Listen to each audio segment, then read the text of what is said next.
Having arranged for a housekeeper to look after our young family, we decided to undertake a trip to Gorongosa, which we'd heard rumours was absolutely wonderful. And here we are leaving our home 1,500 miles south of Gorongosa, which is in northern Mozambique.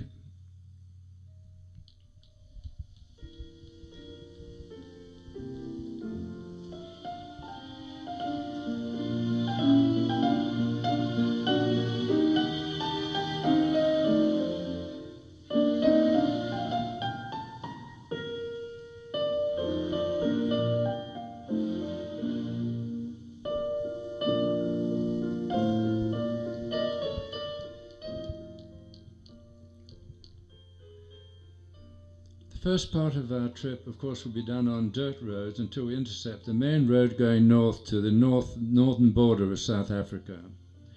We will know when we get there because there's a beautiful bridge taking you into what was then Rhodesia.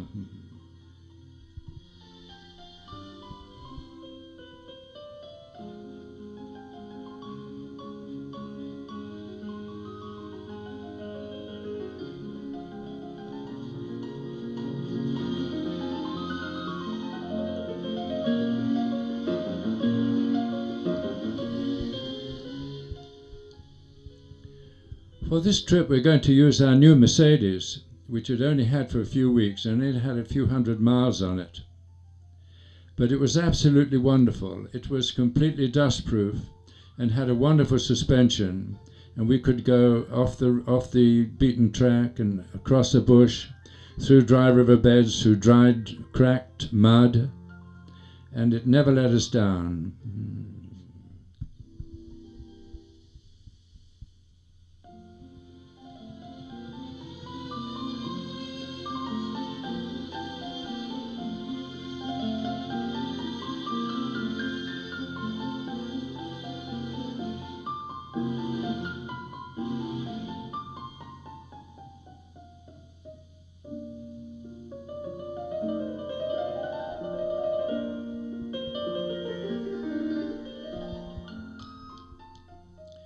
We have to go halfway up southern Rhodesia until we intercept the main road going down to Bara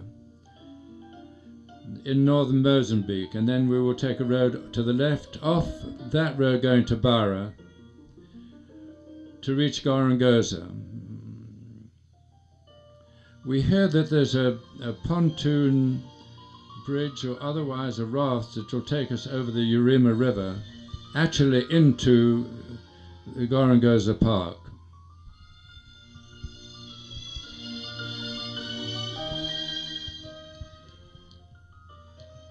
And here we are having lunch under a big baobab tree, and baobab trees you only start seeing them when you get to the northern borders of South Africa. And they have a diameter of something like 16 feet.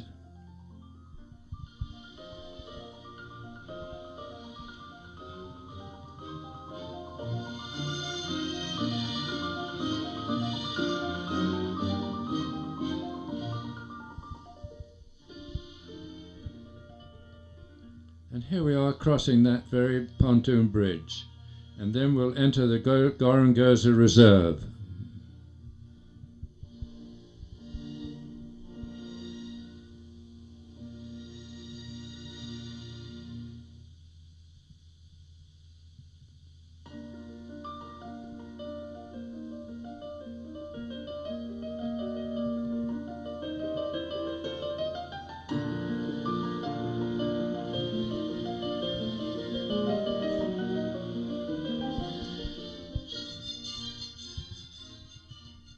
And on our first day out, on the edges of the plain, we see this beautiful herd of wildebeest under some magnificent fever trees. Here you see them grazing away on the grass, which has been nurtured by the alluvial mud from the river when it floods in the spring.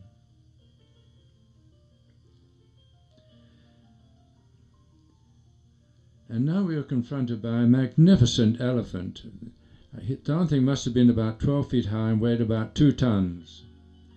And he was surprised by a car going along the dirt track and spun around before deciding to get his dignity back and walk slowly across the road. These are, of course, Egyptian geese.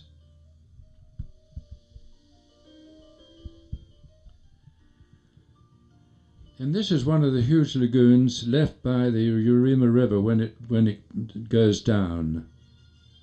And here we see a warthog that's going to demonstrate just how it forages by getting down on its knees.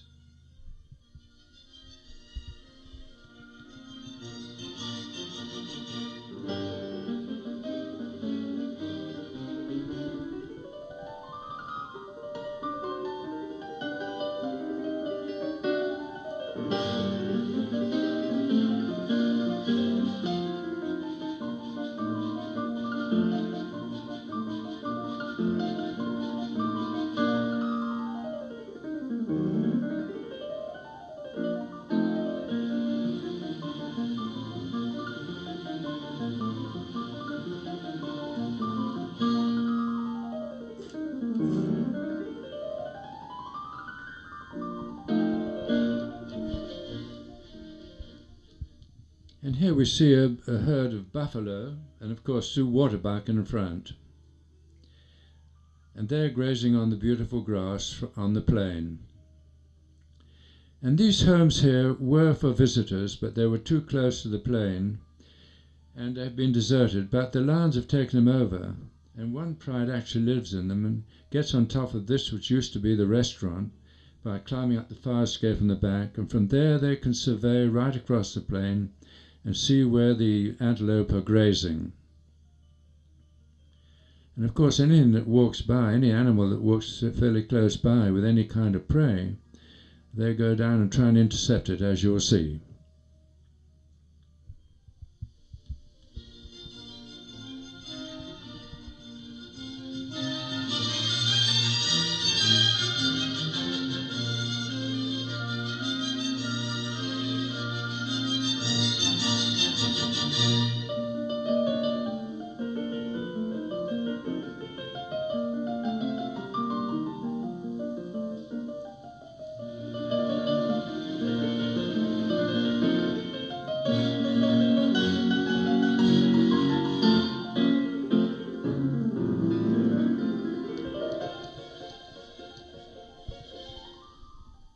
And here you see one lioness, and of course in the next door apartment, the male lion.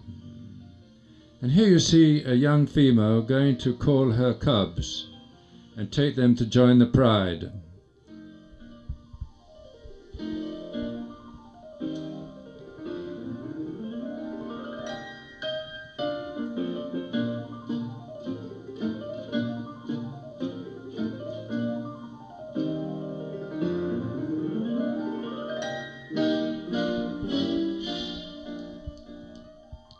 And this, of course, is a spotted hyena looking around to see what it can eat.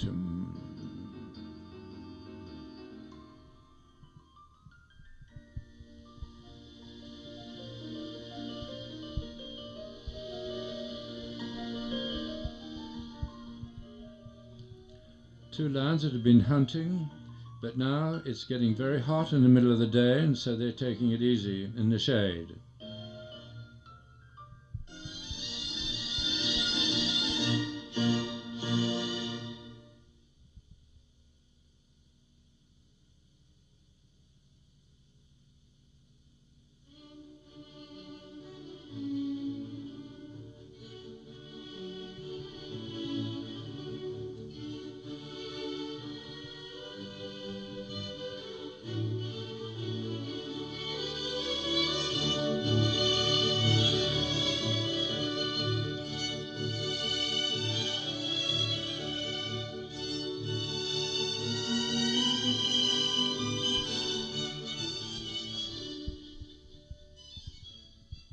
This is a pair of crown cranes.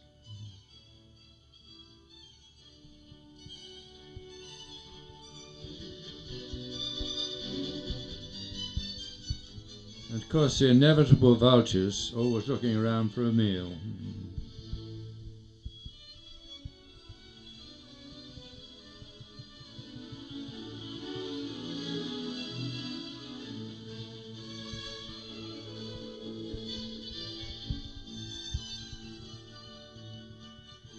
And this is a huge herd of eland.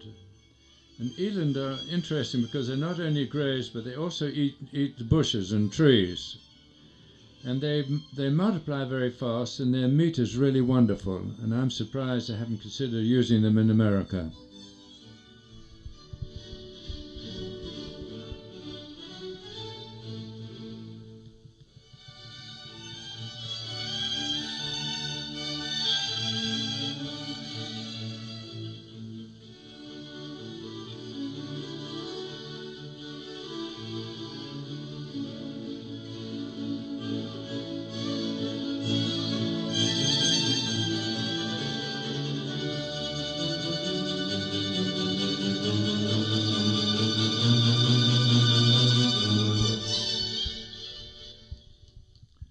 This is a klipspringer that you see here, and they are generally alone or with a mate. And the leopard, of course, love to chase these and eat them.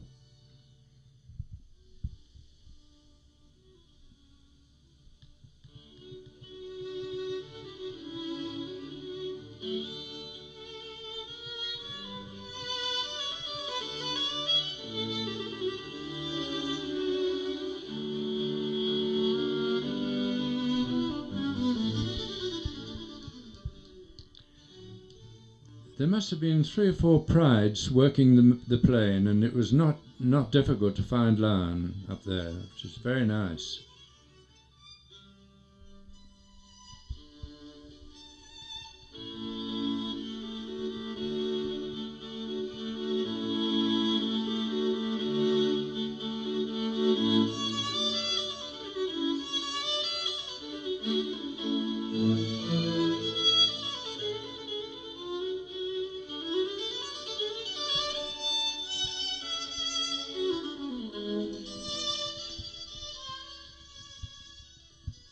And here, of course, are the hippos in Urima River, and you'll notice there's a kind of water cabbage on the edges, and they absolutely love that to drink. I should say to eat, of course.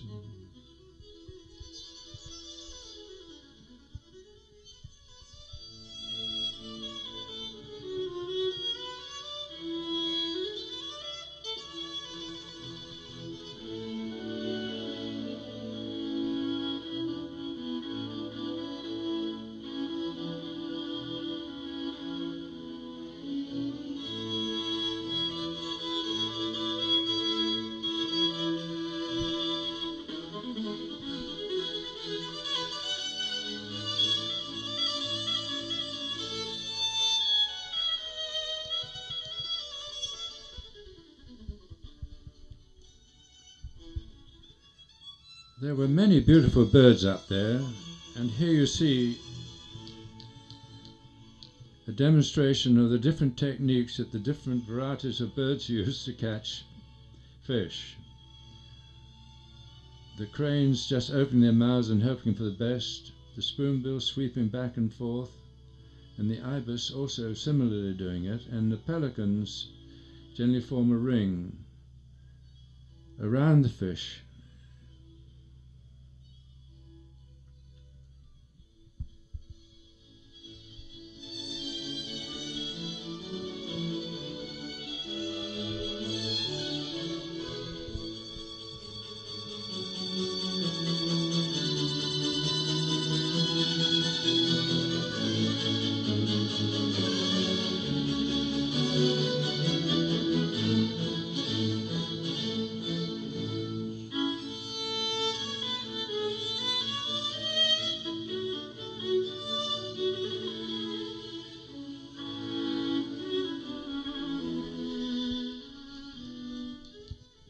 When buffalo get old, they generally get thrown out of the herd, and then of course they're on their own and have to make their own way in life. And a lot of them, of course, are preyed upon by the lions.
really don't want to get in one of these guys' way.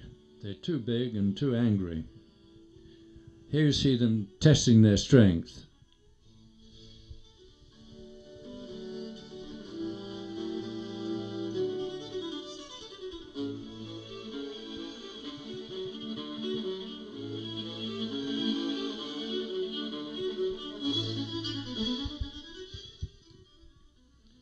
And after a hot day in the field searching for animals, a beer is really, really nice on the patio in the afternoon. Of course, you don't have to shave out there. There's very few people around.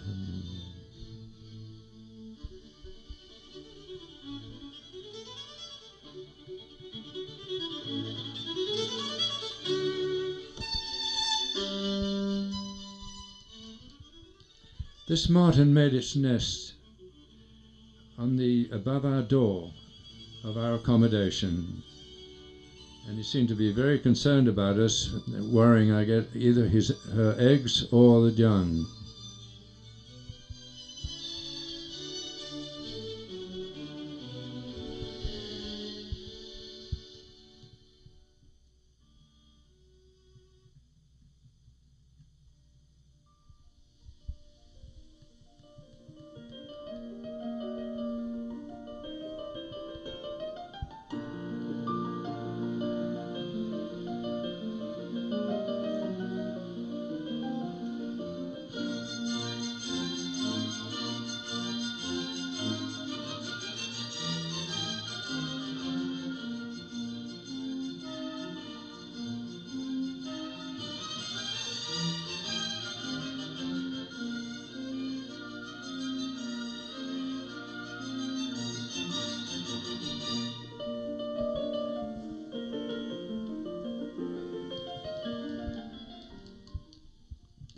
And some pelicans are very elegant in the air, and some of them not so wonderful.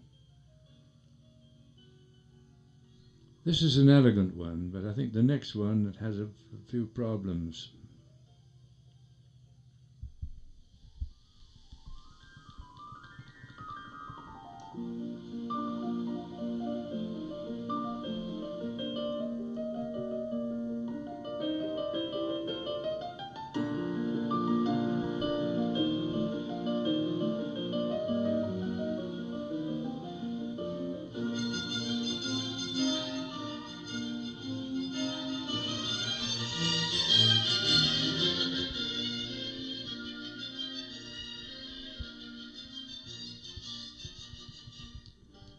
With the ever-increasing populations of the world, places like this are few and far to find. And it will really be a tragedy if all these beautiful birds and wild animals are slowly but surely decimated. And we really hope that the Car Organization Foundation will be able to restore this park to what it was like 20, 30 years ago.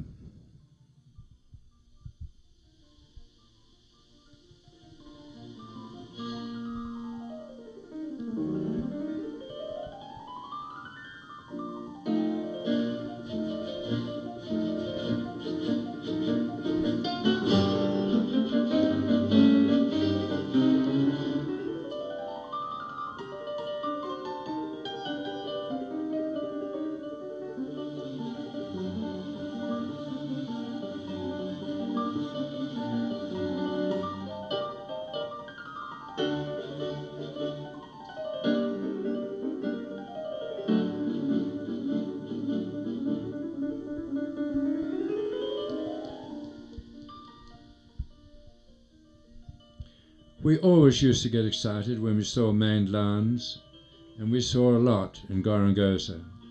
Here you see a young pair which are probably ready to try and take over one of the prides. And here is one that's smelling as a female in heat.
Now this old male has taken fancy to this young lioness, and actually she's not particularly interested in him,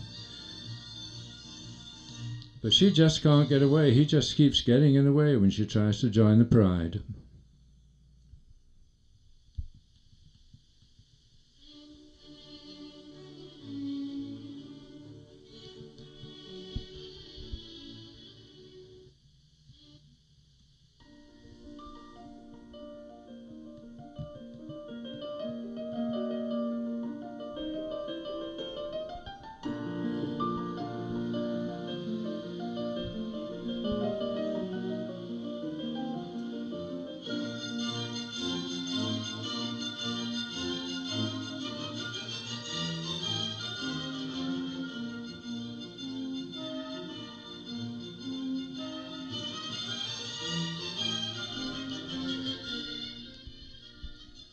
A beautiful lioness looking across the plains to see what there is out there. Of course, the females do most of the killing and the males most of the eating.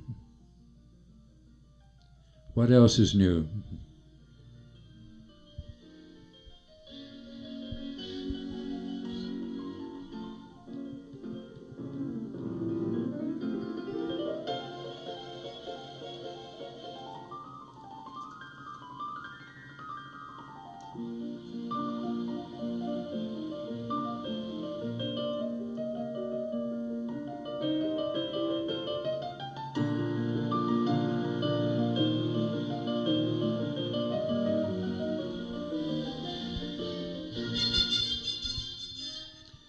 And here they are in the evening starting one of their hunting expeditions across the plain. We decided to get up early in the morning and see if we could intercept them, if they killed anything and if they were taking it back into the shade. Sure enough, we were lucky, but we did have to drive out into the bush in order to do it.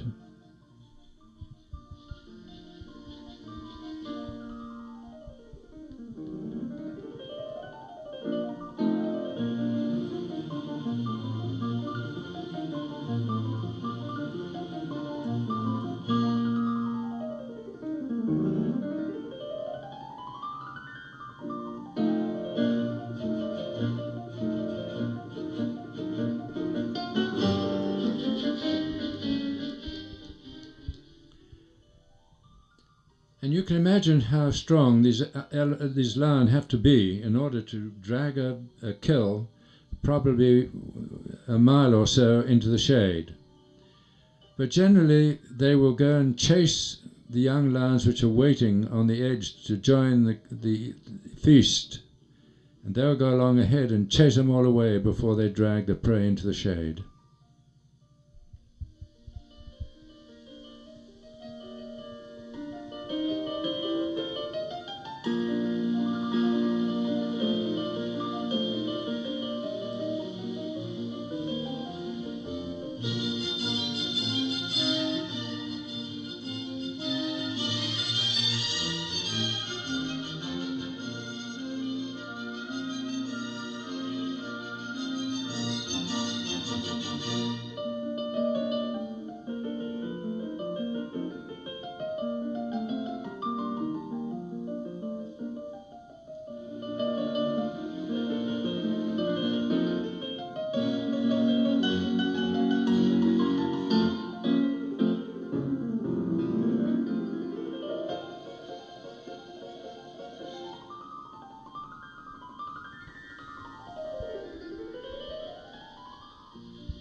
And the lions which are not successful in the night generally brings home some kind of relic, such as an old skeleton or an old head.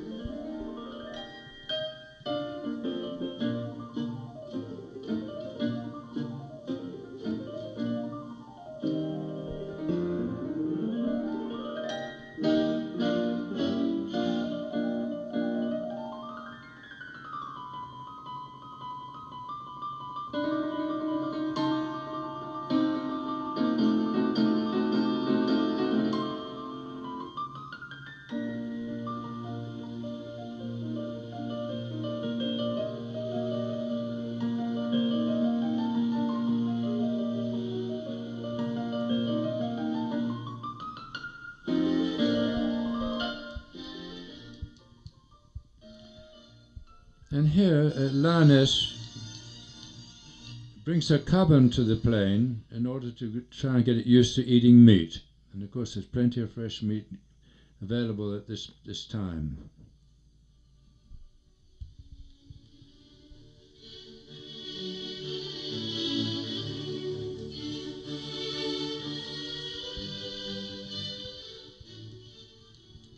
They will, of course, have to start worrying about the vultures who surely come along when the lions have made a kill.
Now, of course, there's 2 or 3 different types of vultures, and you'll see the leopard vultures coming along later, which are larger and more menacing than the normal vultures. And then you see huge Malibu cranes Malibu storks, I should say, coming along. And they're so huge, and their beaks are so sharp and so big that all the vultures have to stay well and truly clear of them. And they just take what they want.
And so, after a wonderful stay in Gorongosa, here we are leaving the park, and we see some baby elephants walking across the road ahead of us.